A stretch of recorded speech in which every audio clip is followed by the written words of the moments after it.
नमस्कार, स्वागत है आपका। प्राइम न्यूज देख रहे हैं आप। आपके साथ मैं हूं साक्षी जादौन। उत्तर प्रदेश में विधानमंडल सत्र जारी है।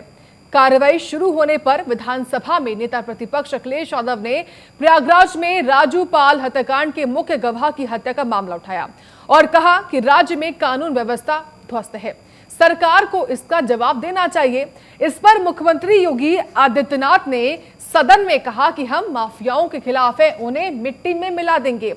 उन्होंने कहा कि सपा ने ही अतीक अहमद को प्रेशर दिया है, हम किसी भी माफिया को नहीं छोड़ेंगे।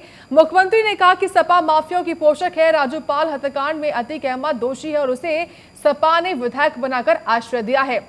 अखिलेश यादव की तरफ इशारा करते हुए सीएम योगी ने कहा कि आप खुद माफियाओं का पोषण कर रहे हैं। इस पर अखिलेश यादव ने मुख्यमंत्री योगी की भाषा पर सवाल उठाए। इस पर सदन में कुछ देर हंगामा भी हुआ। हालांकि विधानसभा अध्यक्ष सतीश महाना के दखल के बाद कार्रवाई एक बार फिर से चलने लगी है। तो देखिए, विधानसभा में आज मुख्यमंत्री योगी, जिनको आज राज्यपाल के अभिभाषण पर धन्यवाद प्रस्ताव देना था, और वो बोले और तमाम बातों का जिक्र किया आज मुख्यमंत्री योगी ने। सीएम योगी ने विधानसभा में 2 घंटे 8 मिनट तक भाषण दिया और इसमें उन्होंने रामचरितमानस विवाद पर समाजवादी पार्टी को घेरा। इसके अलावा उन्होंने अतीक अहमद के मामले को लेकर भी समाजवादी पार्टी को घेरा। इसके अलावा उन्होंने काबा को लेकर भी घेरा है और तंज कसा है। तमाम बड़ी बातें सीएम योगी ने आज कही हैं। और बता दें आपको, सीएम योगी ने यह भी कहा कि मातृशक्ति की प्रतीक राज्यपाल के अभिभाषण पर नारेबाजी करना ये कहां तक शोभनीय है। किस लोकतंत्र की बात आप कर रहे हैं? जो लोग राज्यपाल का सम्मान नहीं कर सकते, उनसे प्रदेश की आधी आबादी को सम्मान करने की उम्मीद कहां कर सकते हैं? इनके शासन में गेस्ट हाउस कांड हुआ था। तमाम बातें मुख्यमंत्री आज कहते हुए दिखाई दिए हैं। सीएम योगी ने समाजवादी पार्टी के जातीय जनगणना के मुद्दे पर भी कहा कि जब हम उत्तर प्रदेश की बात करते हैं तो ये लोगों ने जाति के नाम पर समाज को बांटने का काम किया है। हम ईज ऑफ लिविंग की बात करते हैं तो वो जाति की बात करते हैं। साथ ही सीएम योगी ने अनेकों बातें कही है। सीएम योगी ने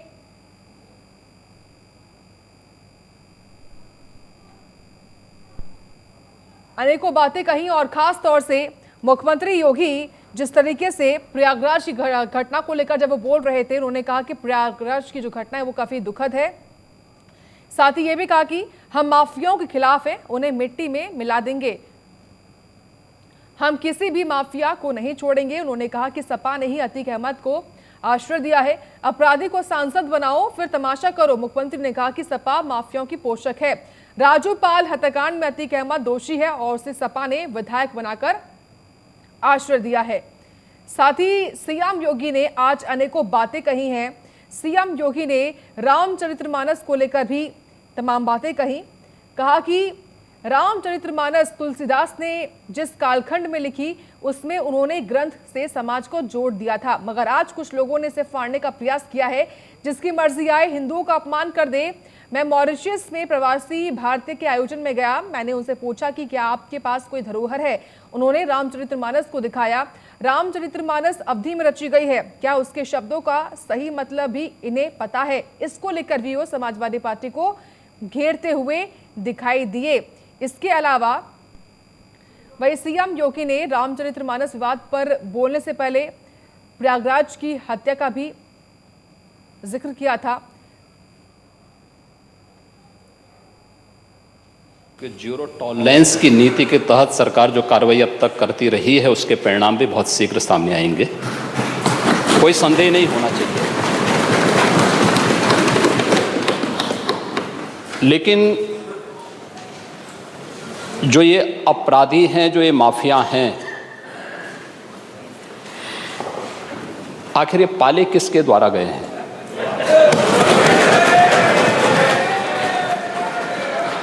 समाजवादी पार्टी ने उन्हें सांसद बनाया था, क्या ये सच नहीं है? आप अपराधियों को पालेंगे, प्रदेश पार्टी किसी भी पार्टी का रहा हो, क्या ये अपराधी नहीं था? किस पार्टी का था? किस पार्टी का था? आप सारे अपराधियों को पालेंगे, उनको माल्यार्पण करेंगे, और उसके बाद तमाशा बनाते हैं आप लोग। एक तरफ अपराधियों को प्रश्रय देंगे, उन्हें गले का हार बनाएंगे और दूसरी तरफ फिर दोषारोपण भी करेंगे। मैं उन्हीं पे आ रहा हूं, उन्हीं बातों पे चर्चा करने के लिए आ रहा हूं। हमारी पार्टी में आप बताइए किस पार्टी का सदस्य है, क्योंकि बहुजन समाज पार्टी से आपकी दोस्ती है इसलिए बहुजन समाज पार्टी का नाम नहीं ले रहे आप। हम भी उन्हीं बातों पे कह रहे हैं। क्या यह सच नहीं कि जिस अतीक अहमद के खिलाफ पीड़ित परिवारों ने मुकदमा दर्ज कराया, उसके परिवार के खिलाफ, वह समाजवादी पार्टी के द्वारा पोषित माफिया है और उसकी कमर को तोड़ने का काम हमारी सरकार ने किया है। और फिर मैं कह देता हूं, इसी हाउस में कह रहा हूं, इस माफिया को मिट्टी में मिला देंगे। सरकार किसकी है? सरकार किसकी है? गफलत में हो, जितने माफिया हैं इनको मिट्टी में मिलाने का काम करेंगे। अपराधी आप क्या हैं? गलतफहमी दूर कर, अपराधी आप क्या हैं? ये चीजें नहीं हो सकती। अपराधी आप क्या हैं? नहीं सुनेंगे इनकी बात। ये तो आप जानते हैं, आपको बहाना चाहिए था।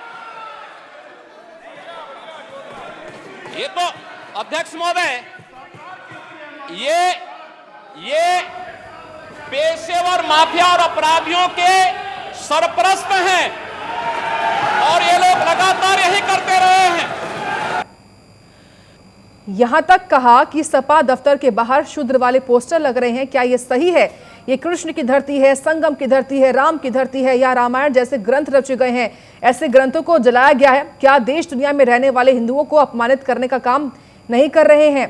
साथ ही मुख्यमंत्री ने उमेश हत्याकांड पर भी कहा कि माफिया को मिट्टी में मिला दूंगा। उन्होंने कहा कि सपा के राज में माफिया पाले जाते थे, क्या अतीक सपा से पोषित नहीं था? ऐसे माफिया को मिट्टी में मिला देंगे। क्या ये सही नहीं है कि आपकी पार्टी के सहयोग से वो विधायक बना है? एक बड़े विचारक ने कहा था कि शक्ति देना आसान है लेकिन बुद्धि देना आसान नहीं है। इसको सरल भाषा में कहूं कि विरासत में सत्ता तो मिल सकती है लेकिन बुद्धि नहीं मिल सकती। सीएम ने यह भी कहा कि माफिया कोई भी हो, सरकार जीरो टॉलरेंस की नीति पर काम कर रही है। इसके बाद सपा के विधायक नारेबाजी करते हुए वेल में भी आ गए। उसके बाद सतीश महाना ने, जो कि विधानसभा के अध्यक्ष हैं, उन्होंने हस्तक्षेप किया और तब जाकर वापस मुख्यमंत्री ने अपना संबोधन देना भी शुरू किया। ये बड़ी बातें रही हैं आज विधानसभा की, जो कि आपको हम लगातार बता रहे हैं। सीएम योगी ने यह भी जिक्र किया आज विधानसभा के भीतर, मातृशक्ति की प्रतीक राज्यपाल के अभिभाषण पर नारेबाजी करना है, ये कहां तक शोभनीय है? किस लोकतंत्र की बात आप कर रहे हैं? जो लोग राज्यपाल का सम्मान नहीं कर सकते, उनसे प्रदेश की आधी आबादी को सम्मान करने की उम्मीद कहां कर सकते हैं? इनके शासन में गेस्ट हाउस कांड हुआ था, लड़के हैं गलती कर देते हैं, ऐसे बयान सामने आए थे। ये लोग लोकतंत्र की बात करते हैं, ये आश्चर्य होता है। अखिलेश ने कहा कि ये गुरु किसके हैं, क्यों ऐसे बोल रहे हैं? इस पर सीएम योगी ने गुस्से में कहा कि तुमको शर्म आनी चाहिए जो अपने बाप का सम्मान नहीं कर सका। ये ऐसे ही आज बयानबाजी जो है वो विधानसभा के भीतर देखने को मिली है।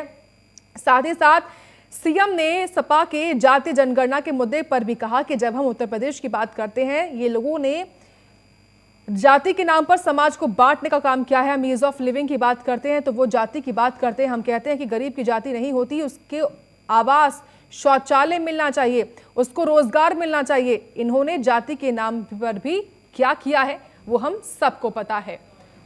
तो जिस तरीके से देखिए ये बातें निकलकर सामने आ रही हैं, मुख्यमंत्री का जो बयान है वो भी आपको बताया, हमने सुनाया भी। वहीं सीएम योगी ने यह भी कहा कि इनके शासन में एक ही जाति की भर्ती होती थी। राजभर जी को देख लीजिए, ये लोग क्या करते हैं, उस वक्त की युवाओं के साथ क्या अन्याय होता था, सभी चयन आयोग और भर्ती में क्या होता था, किसी से छिपा नहीं है। पॉलिटिकल क्रेडिबिलिटी की आप क्या बात करते हैं? हम जनता का विश्वास हमारे साथ है, जनता का वोट हमको मिला है, ये भी कहते हुए दिखाई दिए। साथ ही सीएम ने यह भी कहा कि पहले लोगों के पास आवास नहीं थे, सोनभद्र, चित्रकूट, संत कबीर नगर में यही होता था। एक महामारी आई, मैं कह सकता हूं कि किसी भी व्यक्ति की भूख से मौत नहीं हुई है। 2017 से पहले भूख से मौतें होती थी, ये भी मुख्यमंत्री कहते हुए दिखाई दिए। तो वहीं अभी ग्राफिक के माध्यम से आप सीएम की बड़ी बातें जो रही हैं उनको आप देखिए। सीएम ने कहा कि माफियाओं को मिट्टी में मिला देंगे। सीएम ने कहा कि इन अपराधियों को किसने पाला है? साथ ही मुख्यमंत्री आज सभा में ये बोलते हुए भी दिखाई दिए कि प्रयागराज की घटना जो है वो बेहद दुखद है। वहीं सीएम ने कहा कि दोषियों को छोड़ा नहीं जाएगा। वहीं मुख्यमंत्री ने कहा कि माफियाओं की कमर तोड़ने का काम हमने किया है। साथ ही साथ सीएम ने कहा कि सपा के सहयोग से अतीक सांसद बना है तो दोषी बख्शे नहीं जाएंगे, ये भी मुख्यमंत्री आज कहते हुए दिखाई दिए हैं। खास तौर से उन्होंने समाजवादी पार्टी को घेरा है। प्रयागराज में जिस तरीके से दुखद घटना कल घटी थी, उस घटना को लेकर मुख्यमंत्री से जब सवाल किया अखिलेश यादव ने शुरुआत में कि आपने क्या किया है, कैसे दिन दहाड़े एक मौत हो गई, उसी का जवाब देते हुए विधानसभा के भीतर मुख्यमंत्री ये बोलते हुए दिखाई दिए कि हम माफियाओं के खिलाफ है, उन्हें मिट्टी में मिला देंगे, हम किसी भी माफिया को नहीं छोड़ेंगे। उन्होंने कहा कि सपा ने ही अतीक अहमद को आश्रय दिया है, अपराधी को सांसद बनाओ फिर तमाशा करो। मुख्यमंत्री ने कहा कि सपा माफियाओं की पोषक है। राजूपाल हत्याकांड में अतीक अहमद दोषी है, उसे सपा ने विधायक बनाकर आश्रय दिया है। ये तमाम बातें आज मुख्यमंत्री की तरफ से दिखाई दी हैं। जीरो टॉलरेंस की नीति पर साफ तौर पर मुख्यमंत्री बोलते हुए दिखाई दिए हैं कि किसी को भी बख्शा नहीं जाएगा, दोषी जो भी होगा उसको छोड़ा नहीं जाएगा।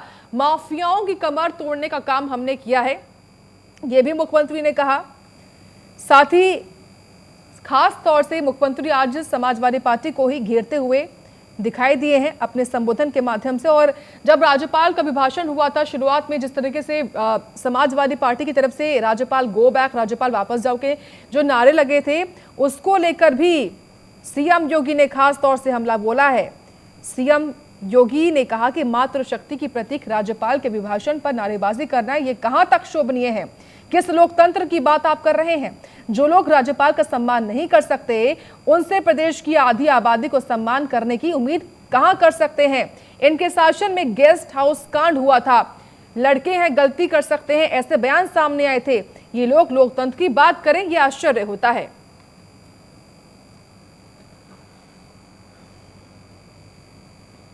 इसी खबर पर आज हम चर्चा भी करेंगे। खास मेहमान हमारे साथ जुड़ चुके हैं। हमारे साथ दीपक बघेल जी हैं जो कि प्रवक्ता बीजेपी हैं। बहुत स्वागत है आपका दीपक जी प्राइम न्यूज पर। हमारे साथ गौरव चाचरा हैं जो कि प्रवक्ता समाजवादी पार्टी हैं। बहुत स्वागत है आपका गौरव जी। साथ ही हमारे साथ लखनऊ से ब्यूरो चीफ भी जुड़े हुए हैं शिव कृपाल मिश्रा जी। शिव कृपाल जी, सबसे पहले आपके पास ही आते हुए, देखिए जिस तरीके से आज मुख्यमंत्री विधानसभा में बोलते हुए दिखाई दिए, लगभग 2 घंटे और 8 मिनट तक मुख्यमंत्री का भाषण रहा। इस भाषण में सीएम ने रामचरितमानस को भी उसको लेकर भी मुख्यमंत्री ने अपनी बात रखी। सीएम योगी ने गेस्ट हाउस कांड को भी याद दिलाया। साथ ही साथ सीएम योगी ने प्रयागराज की घटना को लेकर भी जिक्र किया। अतीक अहमद को लेकर भी समाजवादी पार्टी को घेरा। बड़ी बातें आपको क्या लगी शिव कृपाल जी?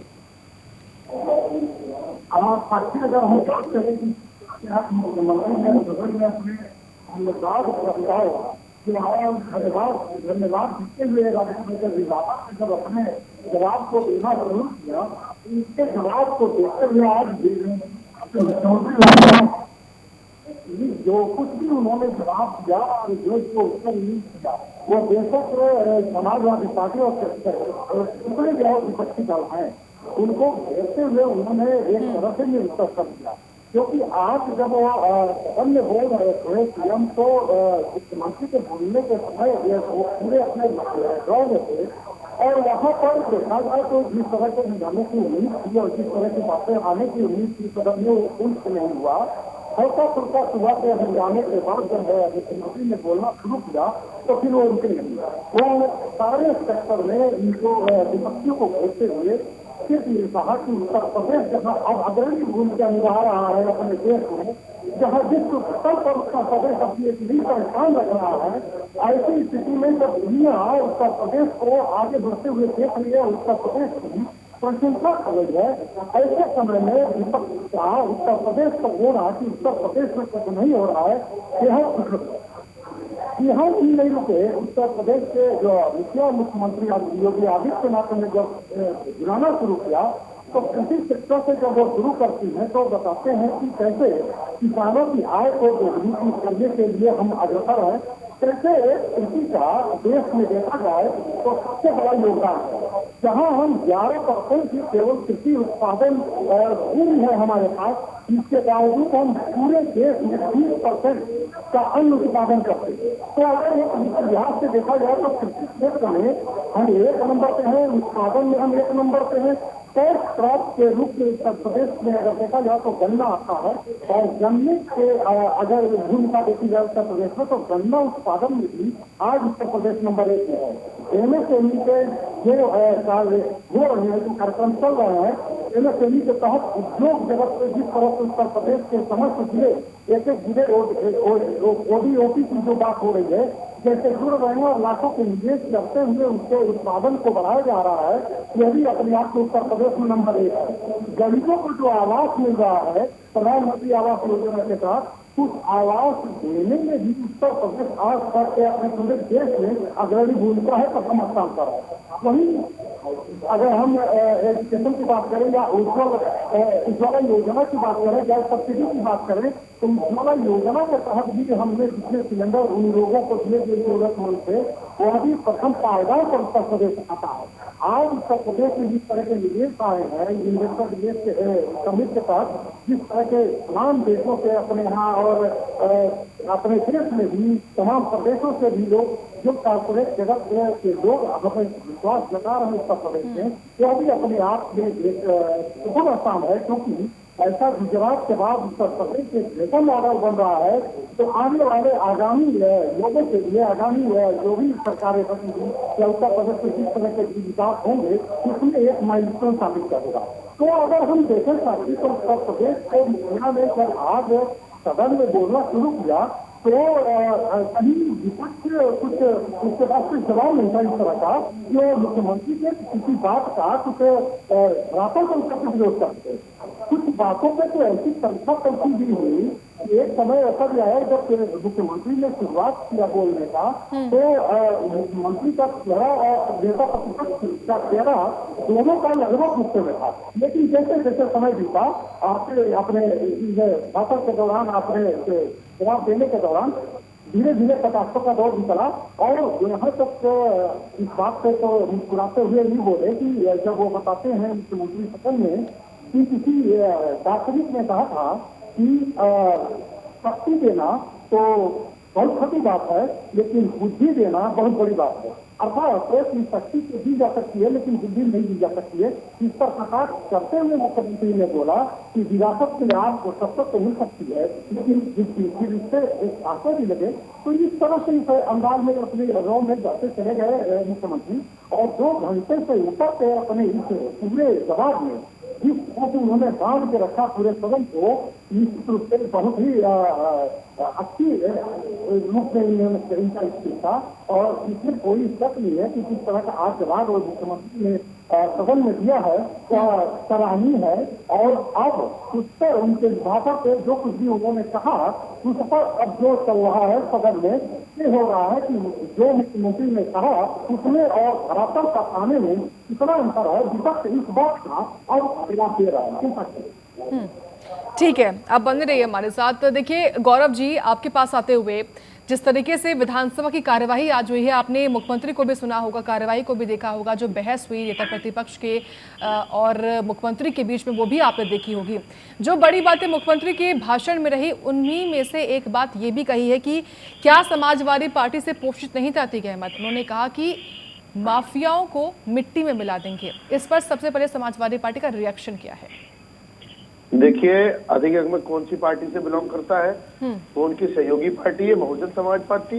उसका नाम तो नहीं लिया मुख्यमंत्री ने, साफ उन्होंने पल्ला झाड़ दिया इस बात से, क्योंकि वो बीएसपी के बारे में कुछ नहीं कहना चाहते, बीएसपी की बदनामी नहीं करना चाहते। दूसरी बात, मुख्यमंत्री जी ने ये नहीं बताया कि कैसे लॉ एंड ऑर्डर वहाँ पे ध्वस्त पड़ा है उत्तर प्रदेश में, कैसे उत्तर प्रदेश सरकार की असफलता कल सामने आई है, किस प्रकार गुंडा माफियाओं ने बम चलाए, किस प्रकार गुंडा माफियाओं ने सरेआम गोलियां चलाई है बिना मुंह ढके जाके, जैसा कि उनको किसी कानून का कोई डर ही नहीं था। इनको पता था कि कोई नहीं पकड़ पाएगा, उत्तर प्रदेश में योगी सरकार है, किसी को भी सरेआम ये दिन दहाड़े मार के चले जाएंगे खुलेआम, और इनको कोई नहीं पकड़ पाएगा। और वैसे स्टेटस हुआ है, अभी तक उनकी गिरफ्तारी नहीं हुई है। उसके बाद क्या हुआ, अगर समय से इलाज शुरू हो जाता, अगर इनका जो स्वास्थ्य विभाग है, जो स्वास्थ्य व्यवस्था ठीक होती, समय से इलाज मिल जाता, तो शायद एक गनर की जान बच जाती, शायद उनकी जान भी बच सकती थी। लेकिन उस विफलता पे मुख्यमंत्री जी ने कुछ नहीं बोला। मुझे इसका अफसोस है। मैं मुख्यमंत्री जी को इससे ये भी बोलना चाहिए था कि उनका जो स्वास्थ्य सेवाएं हैं वो बुरी तरह से बहाल खराब हो चुकी है, जिस प्रकार से उत्तर प्रदेश का लॉ एंड ऑर्डर खराब हो चुका है। ठीक है, जवाब दीजिए दीपक जी।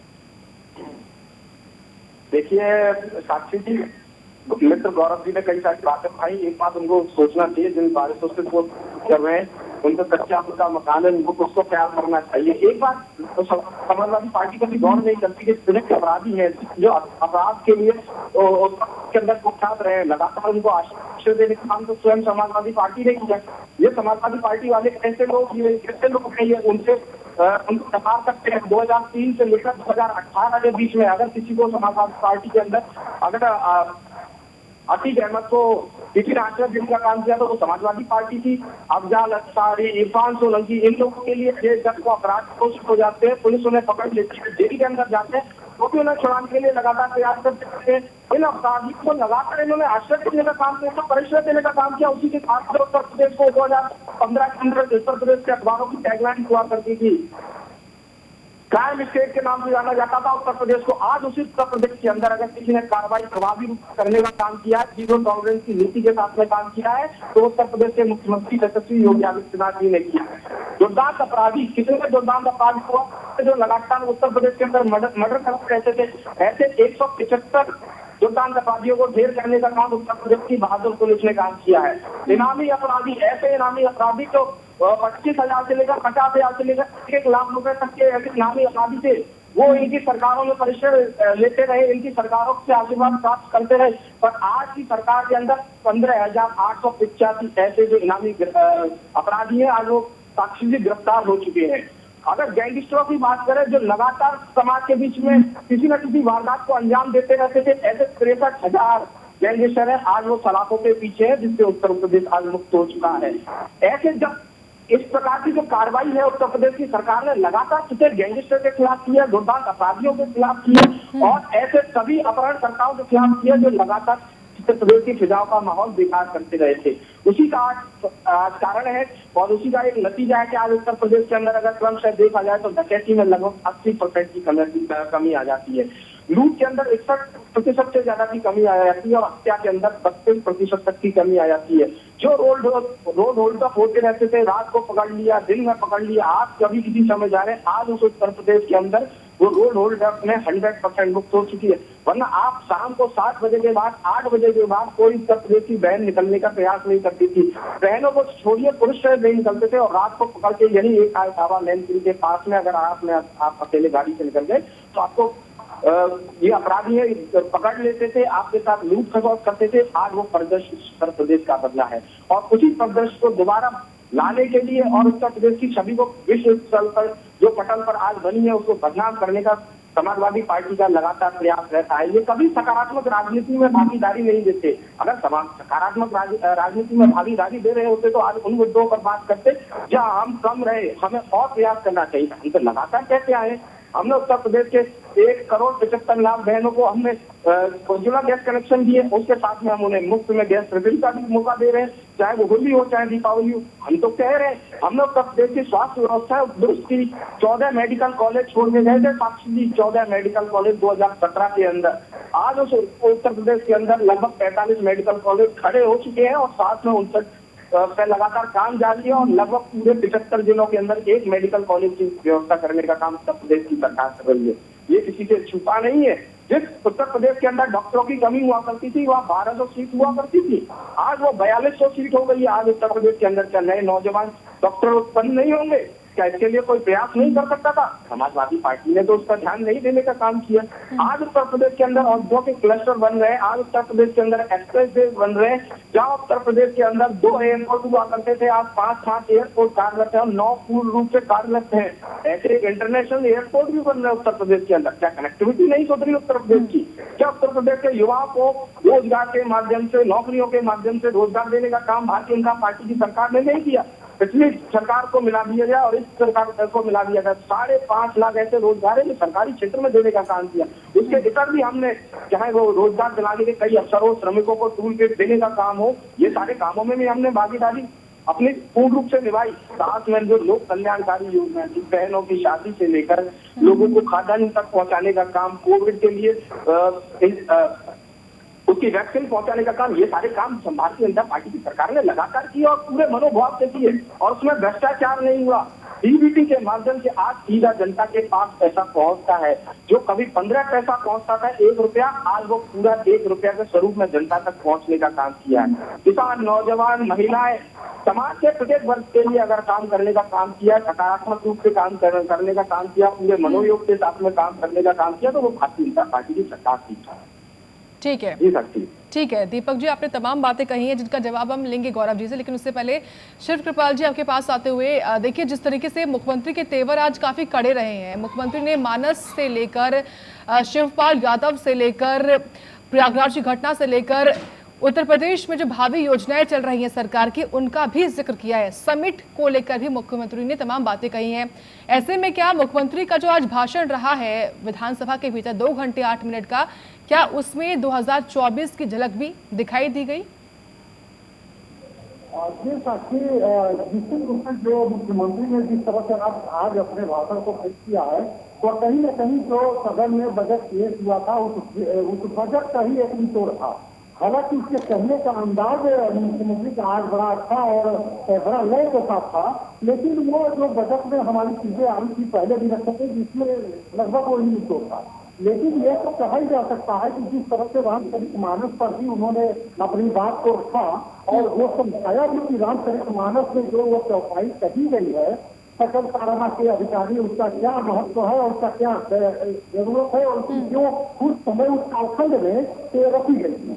तो आज उस कालखंड की बात करके हम उस पावन पवित्र जो एक पुस्तक है उस पर हम अगर हमला करते हैं तो निश्चित रूप से यह आपके मानसिक स्थिति को दर्शाता है। दूसरी सबसे बड़ी बात उन्होंने 2024 को ही परिलक्षित करते हुए ही कहा कि जिस तरह से आज माफियाओं को हमने बंद किया है जेलों के अंदर, पुस्तकों के अंदर, आज माफियाओं का जो वर्चस्व हुआ करता था और वर्चस्व की बात हुआ करती थी, उसको उन्होंने तोड़ा है और उसके सिंडिकेट को कुछ तरह से तोड़ा है। आज चाहे किसी भी तरह की व्यवस्थाएं हो, व्यापार हो, ट्रेड हो, इस सब जगह पे आप अपने हिसाब से अपने काम कर सकते हैं, कहीं से कोई वसूली नहीं है। तो अगर हम इस तरह की बातों को आगे लेकर चलें तो जिस तरह से उन्होंने एयरपोर्ट की बात की, तमाम जिस तरह अभी हमारे प्रवक्ता ने बताया, जिस तरह की 17 जिलों में हम एक मेडिकल कॉलेज, हर जिले में एक मेडिकल कॉलेज देंगे, और जिस तरह से उन्होंने आगे आगामी जो लेबर के लिए बात किया, यहाँ हमने एक बहुत बड़ी ये भी लेके आए कि जो गौवंश वाला मामला है, कि जो भी गौवंश पालक होंगे और ये किसान होंगे तो इसके लिए भी सब्सिडी लाए, उनके लिए भी कुछ देने की बात कही है। तो कहीं ना कहीं अपने जो एक भारतीय जनता पार्टी की अपनी एक एजेंडा जो हिंदुत्व के साथ खड़ी रहती है, वो इसलिए भाषण में भी निकल से आया है। तो इस तरह से अपने को एक हिंदुत्व की हम बात करते हुए समग्र विकास की बात करती रही है भारतीय जनता पार्टी, तो उस एजेंडे के ये बुजुर्ग भी कहीं ना कहीं भारतीय जनता पार्टी रही है। और उन्होंने ये भी बताया कि कैसे जो है जो भी देश विदेश से हमारे यहाँ निवेश आ रहे हैं और जो लोग भी हमारे यहाँ विश्वास कर रहे हैं, जो लोग हमारे यहाँ आने का प्रयास कर रहे हैं, इसका मतलब सिर्फ इतना है कि हमारे यहाँ जो एजेंडा और किस तरह की चीजें हम लेकर चल रहे हैं, उससे दुनिया हमारी तरफ देख रही है और हमसे विश्वास कर रही है। तो कुल मिलाकर मुख्यमंत्री ने आज जो बात कहा उसमें जो दिया, उसमें कृषि से लेकर युवा योजना, कामगार, लेबर, दिव्यांगजन, गोवंश, मतलब एयरपोर्ट इंफ्रास्ट्रक्चर, परिवेश से जो जितने चीजों को खर्चा होना है, महिलाओं को, बच्चों को, यहाँ तक कि कुपोषित लोगों को भी जो कुपोषण से पिता रहे हैं।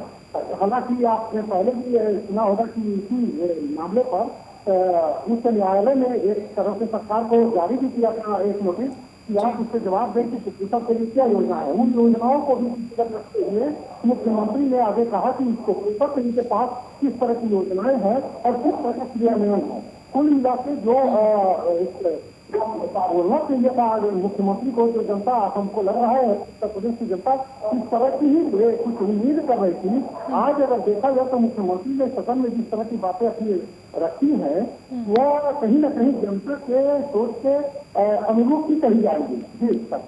ठीक है गौरव जी, दीपक जी की जो तमाम बातें कही उन्होंने उसका जवाब आप दीजिए। इसके अलावा सवाल एक ये भी है कि क्या वाकई में समाजवादी पार्टी से कोई ताल्लुक नहीं रहा अतीक अहमद का, क्योंकि देखिए मुख्यमंत्री आज कड़े तेवर में ये बोलते हुए दिखाई दिए कि समाजवादी पार्टी से ही पोषित था अतीक अहमद और सपा पार्टी के सहयोग से ही वो विधायक भी बना है। देखिए, उनका ताल्लुक बहुजन समाज पार्टी से था। और दूसरी बात, मैं अपने भाजपा के प्रवक्ता भाई को कह दूं, ये चुनावी मंच नहीं है जहां आप जुमले दे के मैनिपुलेशन की राजनीति करके जनता को बहका दो। एनसीआरबी के आंकड़े में उत्तर प्रदेश महिला अपराध में नंबर 1। हाथरस की बेटी के साथ क्या हुआ, कानपुर की घटना पिछले हफ्ते में क्या हुआ, जिंदा जला दिए गए लोग। कानपुर का एक व्यापारी गोरखपुर में जाता है, होटल में उसका मर्डर हो जाता है, उसने कुछ नहीं बोला। आपने कुलदीप सेंगर कौन था, अजय मिश्र टेली कौन था, लखीमपुर में दलित बच्ची से रेप हो जाता है, उस पर कोई कार्रवाई होती है, उस पर कौन बोलेगा, उस पर कोई ध्यान नहीं। देखिए, उत्तर प्रदेश में पूरी की पूरी कानून व्यवस्था हिली पड़ी है, शांति भंग हो चुकी है। आज अस्पतालों की हालत देख लीजिए, अस्पतालों में ना डॉक्टर है ना है सफाई। क्या कर रहे हैं वाजपेयी, हमें बताएं। बस बड़े बड़े जुमले और बड़े बड़ी बातें करते हैं। इनके उप मुख्यमंत्री जी तो गाना भी हमारा समाजवादियों का लगा के अपना जा रहे हैं अस्पतालों में, जनता को देख रहे हैं, और गाना इनको पता ही लगा, गाना इन्होंने समाजवादियों का लगा दिया कि अखिलेश आ रहे हैं। इनको तो कुछ पता ही नहीं। अरे सारी चीज कॉपी मत करिए, कॉपी करना है तो माननीय राष्ट्रीय अध्यक्ष जी अखिलेश यादव जी का विकास को कॉपी करिए। कैसे उत्तर प्रदेश तरक्की और खुशहाली के रास्ते पे जाए, उसको कॉपी करिए। अगर आपने जीरो टॉलरेंस की नीति बोला है तो जीरो टॉलरेंस की नीति को अपनाइए। ये धरातल में जो आपकी फेक जीरो टॉलरेंस की नीति है, उसको जो आपकी फेक जीरो टॉलरेंस की नजर आ रही है, उसको आप ठीक करिए और जो कानून व्यवस्था है उसको तंदुरुस्त बनाइए, ताकि उत्तर प्रदेश में निवेश आए, उत्तर प्रदेश में इन्वेस्टर आए, यहाँ पे इन्वेस्टमेंट करें। एमओयू साइन करने से कुछ नहीं होता है। ठीक है, देखिए गौरव जी, आपने महिला सुरक्षा को लेकर अपनी बात उठाई है, इसी पर आज मुख्यमंत्री ने भी विधानसभा में बड़ी बातें कही। उनका स्टेटमेंट क्या रहा है मैं आपको पहले बता देती हूँ। सीएम ने कहा था कि मातृशक्ति की प्रतीक राज्यपाल के अभिभाषण पर नारेबाजी करना ये कहां तक शोभनीय है, किस लोकतंत्र की बात आप कर रहे हैं। जो लोग राज्यपाल का सम्मान नहीं कर सकते, उनसे प्रदेश की आधी आबादी को सम्मान करने की उम्मीद कहां कर सकते हैं। इनके शासन में गेस्ट हाउस कांड हुआ था, ये कहा है आज मुख्यमंत्री ने। देखिए, और जब हम सब ने वो कार्रवाई भी देखी थी, जब राज्यपाल अभिभाषण दे रही थी, भाषण दे रही थी, तो राज्यपाल वापस जाओ, राज्यपाल गो बैक के नारे भी लगाए गए थे। और देखिए, 1 घंटे से भी ज्यादा का उनका भाषण रहा था, शुरू से लेकर अंत तक सपा और आरएलडी के विधायक ऐसे ही शोर मचाते रहे। देखिए, क्या सोनिया गांधी महिला नहीं है? क्या सोनिया गांधी जी महिला नहीं है? जो प्रधानमंत्री जी ने उनको क्या क्या बोला, क्या टिप्पणियां की, आप लोगों ने सुनी होगी, मैं अपने मुंह से नहीं बोलना चाहता। आप बात को कहां से कहां लेकर जा रहे हैं? क्यों महिला सोनिया गांधी जी महिला नहीं है क्या? अगर प्रधानमंत्री बात सोनिया गांधी की नहीं है, गलत बोला है तो वो उन्होंने भी तो अपशब्द बोला है महिला के लिए। एनसीआरबी का आंकड़ा देख लीजिए, उत्तर प्रदेश महिला अपराध में नंबर 1 है। ये कोई जुमलेबाजी नहीं है, कोई चुनावी मंच नहीं है जिसमें मुख्यमंत्री जी या भाजपा के प्रवक्ता के कुछ भी बोल जाए। आंकड़ों की बात करिए। आज एनसीआरबी के आंकड़े में उत्तर प्रदेश महिला अपराध में नंबर 1 है। उस पर भाजपा के प्रवक्ता बताए मेरे को। बोलिए दीपक जी। साक्षी जी, गौरव जी शायद दुरुस्त करके नहीं आते। आज उत्तर प्रदेश के अंदर महिला अपराधों के खिलाफ हुई कार्रवाई में उत्तर प्रदेश नंबर 1 है, और ये गौरव जी को नजर नहीं आएगा, क्योंकि महिलाओं के खिलाफ अपराध में तो इनके कीर्तिमान स्थापित हुए हैं। इन्होंने इनकी पार्टी के जितने भी नेता थे उन्होंने कीर्तिमान स्थापित किए, चाहे गेस्ट हाउस कांड से स्टार्ट की जाए, चाहे बदायूं रेप कांड तक पहुंच जाए। उसके बाद गायत्री प्रजापति पर जिस प्रकार से आरोप लगे, उसको बचाने के लिए राष्ट्रीय अध्यक्ष जी स्वयं हाई कोर्ट से लेकर सुप्रीम कोर्ट तक उन्हें बचाने का प्रयास करते हुए नजर आए। तो ये कौन लोग थे जो चाहते थे कि ऐसे अपराधियों को भी बचाने का काम किया जाए? तो ये वही लोग तो थे जो कुछ समय सत्ता के अंदर थे, और ये सारी घटनाएं 12 से लेकर 17 के बीच के अंदर है।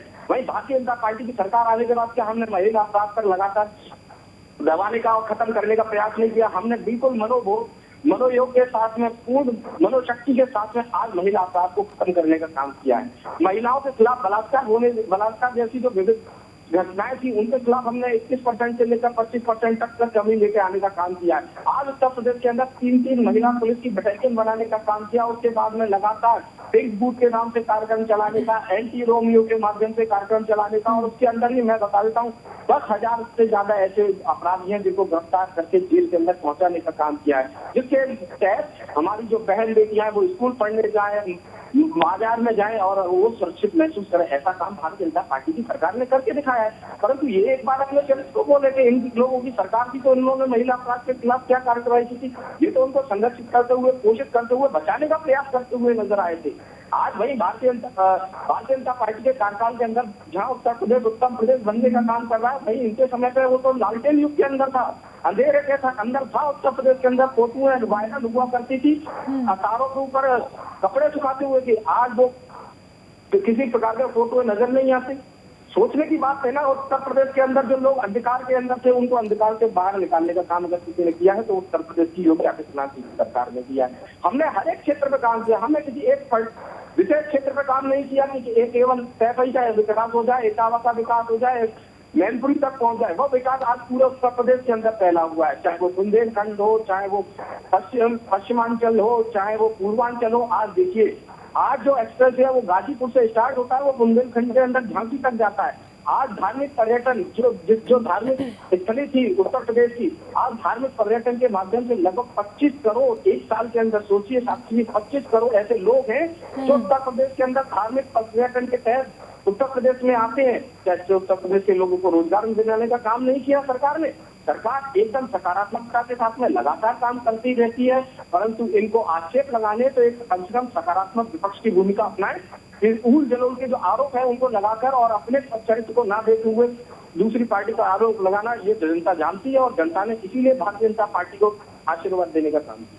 ठीक है गौरव जी, क्या आपकी पार्टी का कोई दायित्व नहीं बनता है? आपने प्रधानमंत्री नरेंद्र मोदी से लेकर सोनिया गांधी तक की बातें कह दी, लेकिन बतौर समाजवादी पार्टी क्या उनका कोई दायित्व नहीं बनता है महिलाओं के सम्मान के लिए? समाजवादी पार्टी चाहती है उत्तर प्रदेश और देश खुशहाली और तरक्की के रास्ते में जाए, महिला सम्मान हो, रोजगार मिले लोगों को, बुजुर्गों का सम्मान हो, महिलाओं का सम्मान हो, जो अपना व्यापारी है वो खुशहाल हो, किसान खुशहाल हो, इंफ्रास्ट्रक्चर डेवलपमेंट हो। समाजवादी पार्टी वो चाह रही है, एक सकारात्मक राजनीति हम चाह रहे हैं। एक चीज बताइए, किसी भी प्रदेश को, देश को चलाने के लिए स्वास्थ्य सेवाएं, कानून व्यवस्था, इन दोनों चीजों का एक अहम महत्व है। इसके बिना देश प्रदेश नहीं चल सकता। आज उत्तर प्रदेश बता दीजिए, क्या स्वास्थ्य सेवाएं अच्छी है, अप टू द डेट है? क्या कानून व्यवस्था अच्छी है? अगर जो कल जो कांड हुआ है, पहला कांड कानून व्यवस्था जीरो, दूसरा जो अस्पताल में जाते हैं वहां डॉक्टर नहीं मिलता, इलाज नहीं मिलता समय से, स्वास्थ्य सेवाएं जीरो। तो मेरा मानना है मुख्यमंत्री जी को, उप मुख्यमंत्री जी को इसको मानना चाहिए और इसको सुधार लाने की जरूरत है। चलिए ठीक है, आपकी इस बात का जवाब मैं लूंगी दीपक जी से, लेकिन उसके अलावा हमारे साथ फिलहाल दयाराम भार्गव जी भी जुड़ चुके हैं, जो कि प्रवक्ता हैं सुभाषपा के। वो अब से कुछ देर में हमसे हमारे साथ जुड़ेंगे, लेकिन उससे पहले दीपक जी आप अपनी बात पूरी करिए, आप जवाब दे रहे थे। एक बार गौरव जी को यह भी बताना चाहिए कि 2017 तक कितने मेडिकल कॉलेज थे उत्तर प्रदेश के अंदर, कितने प्राथमिक स्वास्थ्य चिकित्सा क्या गोरखपुर का एम्स चालू हो गया? क्या गोरखपुर का एम्स चालू हो गया? जो एम्बुलेंस समाजवादी सरकार में समाजवादियों ने एम्बुलेंस दी थी, क्या उसको मेंटेन कर पा रहे हैं? ऐसा नहीं है, रोज एम्बुलेंस के बारे में खरीद थी, क्या वो एम्बुलेंस मेंटेन हो पा रही है? क्या गोरखपुर का एम्स चालू हो गया? उत्तर प्रदेश के अंदर पूर्वांचल से लेकर पश्चिमांचल तक होने वाले सभी निर्माण कार्यों को पूरा करके दिखाया और पूरा करने के बाद उसे रोज ना डॉक्टर है, ना स्टेशन है, ना है सफाई, 14 मेडिकल अस्पतालों का बुरा हाल हो चुका है। प्राथमिक स्वास्थ्य केंद्र नोएडा जैसे हाईटेक शहर में पैरासीटामोल तक की गोली अवेलेबल नहीं थी। क्या बात कर रहे हैं, धरातल की बात करिए आप। नोएडा जैसे हाईटेक शहर में दूसरे अस्पताल में देख लीजिए, पैरासीटामोल तक की गोली 1 महीने में अवेलेबल है। ठीक है गौरव जी, गौरव जी आप विकास को लेकर बात कर रहे हैं कि अस्पताल में ये परेशानी है, ये नहीं हुआ, वो नहीं हुआ, तो फिर जातिगत जनगणना का मुद्दा क्यों उठाया जा रहा है समाजवादी पार्टी की तरफ से? देखिए, जातिगत जनगणना अलग मैटर है, अस्पतालों का अलग मैटर है। वो इंफ्रास्ट्रक्चर, देखिए देश की खुशहाली तरक्की में हर एक चीज आती है, सारी चीजें मिलके आती है। एक बाबा साहब भीमराव अम्बेडकर जी ने संविधान बनाया, अगर उस संविधान के तहत SC, ST, OBC जितने शोषित वंचित हमारे जितने बैकवर्ड है, अदर बैकवर्ड है, उनको अगर उनका हक ना मिले तो गलत है ना। उनका हक क्यों नहीं मिले? आखिर सरकार क्यों डर रही है? गौरव जी, गरीबी का कोई मजहब नहीं होता है और ये बात खुद मुख्यमंत्री ने आज कही है विधानसभा में, और आप लोग सिर्फ जाति की बात करते हुए कहते हुए मुख्यमंत्री दिखाई दिए। इस पर भी आपका जवाब मैं लूंगी। फिलहाल हमारे साथ सुभाषपा के प्रवक्ता जुड़ चुके हैं भार्गव जी। ठीक है, दयाराम जी है, बहुत स्वागत है आपका दयाराम भार्गव जी प्राइम न्यूज पर। भार्गव जी देखिए, जिस तरीके से आज मुख्यमंत्री योगी विधानसभा में बोलते हुए दिखाई दिए, आपने कार्यवाही को देखा होगा, मुख्यमंत्री को भी सुना होगा, नेता प्रतिपक्ष को भी सुना होगा। क्या बोलेंगे आप मुख्यमंत्री के इस बयान पर, जहां उन्होंने कहा है कि माफियाओं को मिट्टी में मिला दूंगा?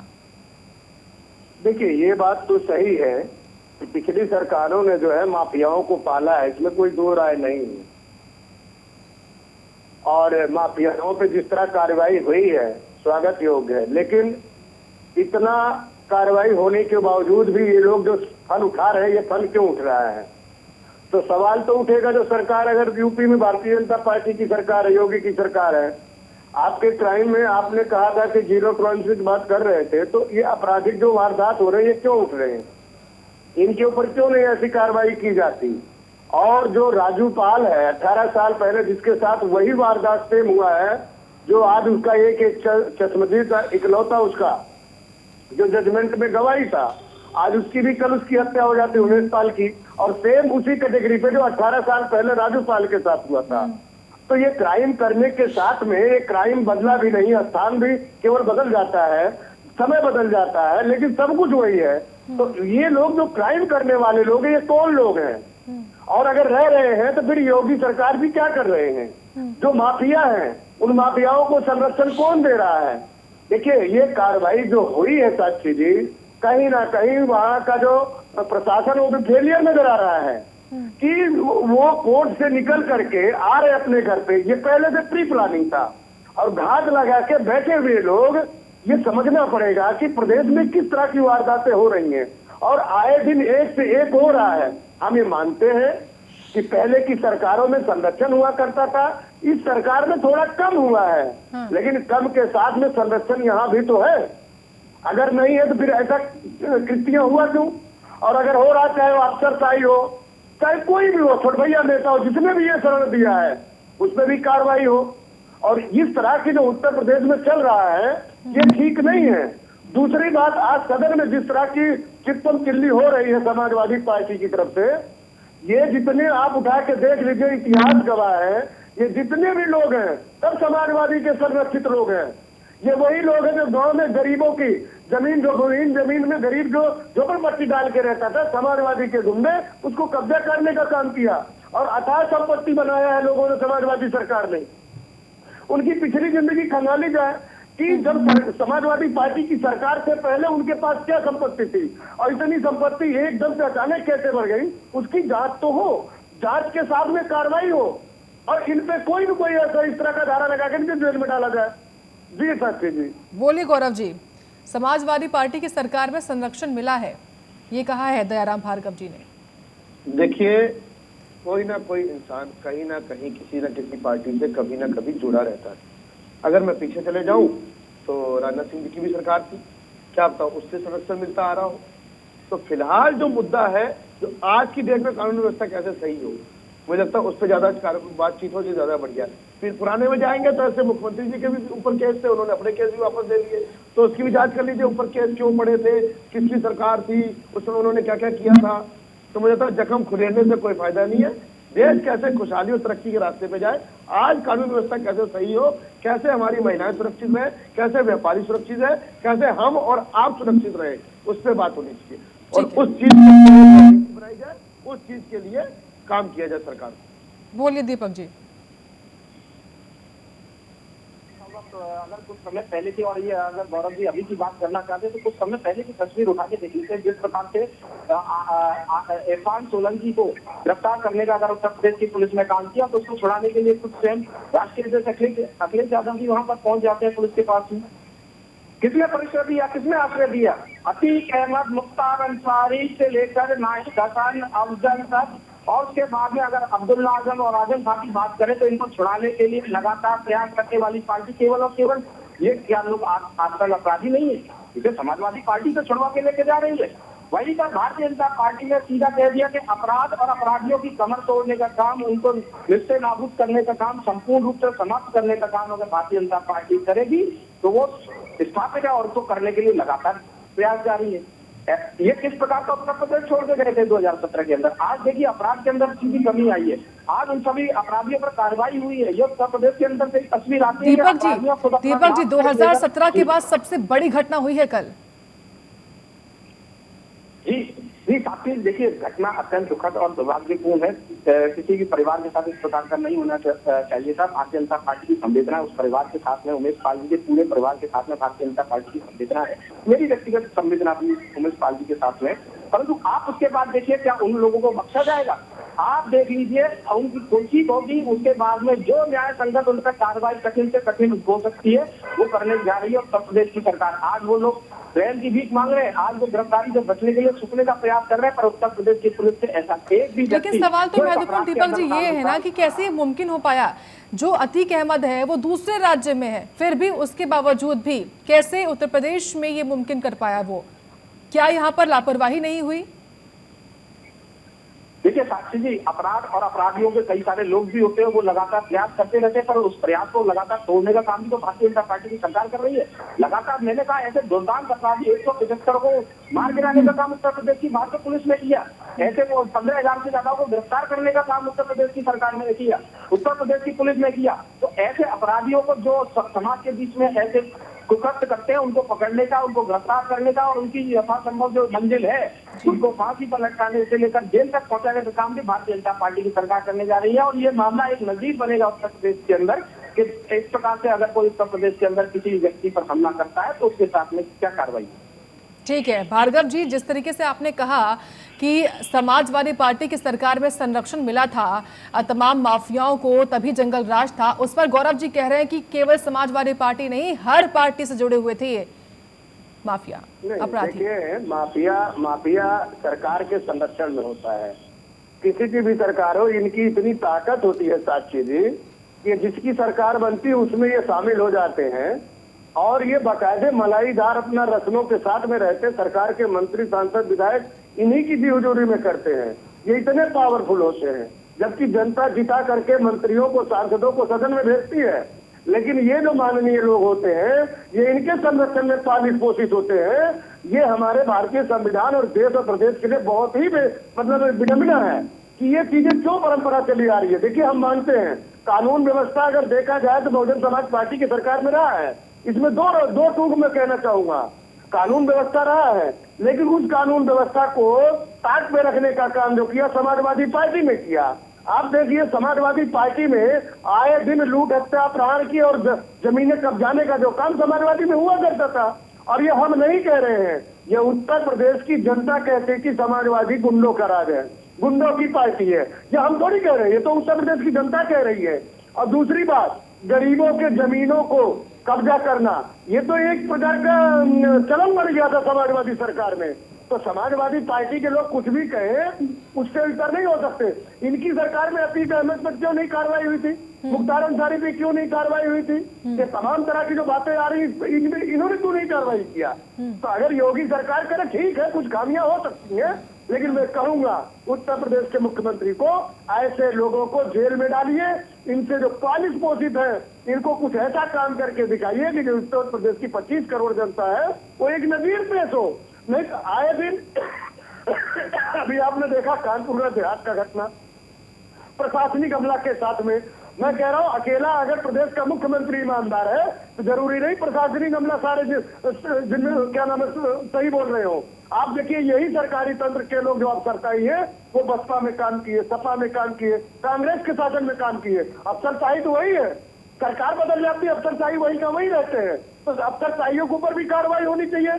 आखिर अफसरशाही अपने शासनकाल में इतना भयावह स्थिति होते हुए भी अपनी आय को कैसे बढ़ा लिया, उसमें कार्रवाई होनी चाहिए। सरकार को इस पे ध्यान देना पड़ेगा। क्राइम तब कम होगा जब प्रशासनिक अमला, चाहे वो डीएम हो या एसडीएम हो, तहसीलदार हो, कानून को हो, या इस तरह के जितने भी ये मलाईदार लोग होते हैं जिससे जनता से जुड़ी होती है, इनके भी रसूख को देखना पड़ेगा। ये लोग क्या करते हैं प्रदेश में? ये लोग उन लोगों को पालने का काम करते हैं। मैं कहता हूं साक्षी जी, अगर हमारे देश की ईमानदारी अगर पुलिस प्रशासन निभा ले, डीएम एसडीएम में ताकत हो जाए, तो मंदिर से कोई जूता भी नहीं चुरा सकता। और इस तरह की कृत्या करने तो दूर की बात है।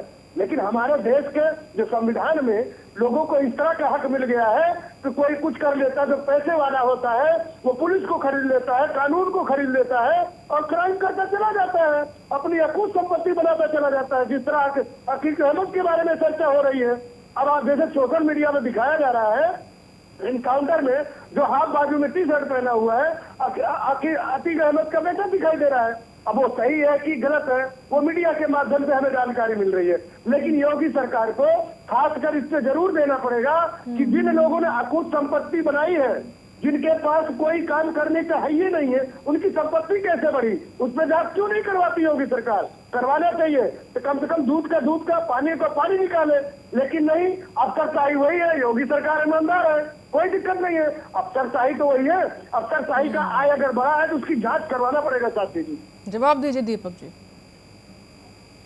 देखिए, ऐसे ही गैंगस्टरों के खिलाफ कार्रवाई करने का काम उत्तर प्रदेश की सरकार ने किया है। हमने उनकी कमर ऐसा नहीं कि जेल में जाकर तोड़ी, उसके बाद उनके आर्थिक रूप से भी उनकी कमर तोड़ने का काम किया, ऐसे लोगों की संपत्ति को पूर्ति करने का काम किया, ऐसे लोगों को पूर्ण रूप से ध्वस्त करने का काम उत्तर प्रदेश की सरकार ने किया। मैं आपको बता दूं, देखिए 22,22,33,04,033 रुपए की जब्ती ऐसे अभी अपराधियों से अभी तक उत्तर प्रदेश की सरकार कर चुकी है। और हमने दिखाया कि कैसे एक मुख्तार अंसारी के जो जगह थी उस पर कब्जा करके उत्तर प्रदेश की सरकार ने आज वहां पर गरीबों को मकान दिलाने का काम किया। तो ये अपराधियों को सीधी बता देना है कि देखिए, आप कितनी भी संपत्ति जुटा लीजिए, परंतु जब आप पुलिस और प्रशासन के जब्त में आएंगे तो आपके साथ में क्या होने वाला है। और ऐसा हमने करके दिखाया और हम करने भी जा रहे हैं। देखिए, अपराध और अपराधियों के खिलाफ हमारी नीति 0 टॉलरेंस की है और वो बनी रहने वाली है। और ऐसे किसी भी अपराधी को आश्रय और परिश्रय देने का काम भारतीय जनता पार्टी की सरकार नहीं करती है। और ऐसे जो भी अपराधी समाज के बीच में निकल के आएंगे,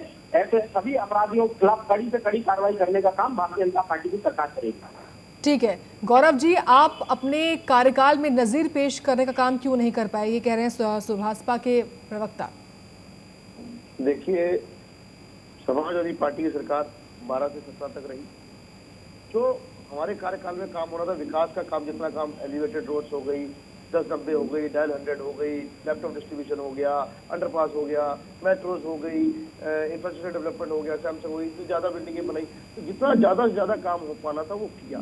उसके बाद सरकार रिपीट होती तो और भी काम होता। हमारे सब मैनिफेस्टो बने हुए थे, सारा सेगमेंट स्टेशनरी काम हो रहा था, सरकार नहीं आ पाई, उस वजह से काम रुक गया। और मैं एक चीज लास्ट में जाते जाते इनसे कहना चाहूंगा कि भाई साहब, ये उत्तर प्रदेश है जहाँ पे जेल के अंदर एक अपराधी अपनी बीवी के साथ 4 से 6 घंटे रोज बातचीत करता था। कई महीनों से इस सरकार को कोई खबर नहीं थी। वो तो भला हो जो करप्ट नहीं थे डीएमएसपी, इन्होंने रेड डाल के इस चीज का संसदीय खेत पूरा खुलासा किया, तो उस पर भी आप कुछ बता दीजिए। अगर उसी दिन, और जो ये अभी कल मृत्यु हुई है जिस गवाह की, ये गवाह पिछले 6 साल से उत्तर प्रदेश में भारतीय जनता पार्टी की सरकार है। 6 साल से ये हर 3 से 4 महीने गुहार लगाता रहा कि मेरी मृत्यु हो जाएगी। साहब मुझे बता दीजिए, मुझे कभी भी मार दिया जाएगा, मैं डरा हुआ हूँ, मुझे कभी भी मार दिया जाएगा। लेकिन सरकार ने संज्ञान में नहीं लिया। अगर वो उस समय संज्ञान में लेते तो शायद कल इसकी मृत्यु ना होती और ये बचा। बोले दीपक जी। आजम खान जैसे अपराधियों से मिलने का काम कौन करता है? अरे भैया, कल बता दो ना, कल क्या हुआ, कल क्या हुआ उसका बताओ। लोगों को कौन टिकट देता है? ये सारे लोग बहुत बड़े संत लोग होंगे, जिन लोगों की समाज पूजा करता होगा। ये सारे वो जनतांत अपराधी हैं जिनको टिकट देकर उनको विधायक बनाने का काम और उसके बाद से उनके माध्यम से अपने मंसूबों को अंजाम देने का काम, अपने मंसूबों को अंजाम देने का काम समाजवादी पार्टी करती आई है और ये लगातार कर रही है। आज देखिए, इरफान सोलंकी को भी छुड़ाने का काम, बचाने का काम समाजवादी पार्टी करती है। और ये ऐसा नहीं कि पहली बार हुआ, पूर्व में तो इन्होंने आतंकवादियों तक को छुड़ाने का काम किया। नाम ले रहे हैं आपको अगर हाई कोर्ट से सरकार ना करती तो किस प्रकार से आपने उनको छुड़वाने की पूरी योजना बना के रखी थी। एक बार उत्तर प्रदेश के अंदर ये भी देखना चाहिए, आज उत्तर प्रदेश के अंदर दंगे नहीं होते, दंगे मुक्त उत्तर प्रदेश बनाने का काम मुख्यमंत्री योगी आदित्यनाथ जी ने किया है। ठीक है, वक्त की कमी है। ठीक है, वक्त की कमी है। बहुत शुक्रिया आप तीनों ही खास मेहमानों का जुड़ने के लिए और इस मुद्दे पर आज चर्चा करने के लिए हमारे साथ। वक्त ब्रेक का, ब्रेक के बाद कवरेज लगातार जारी है।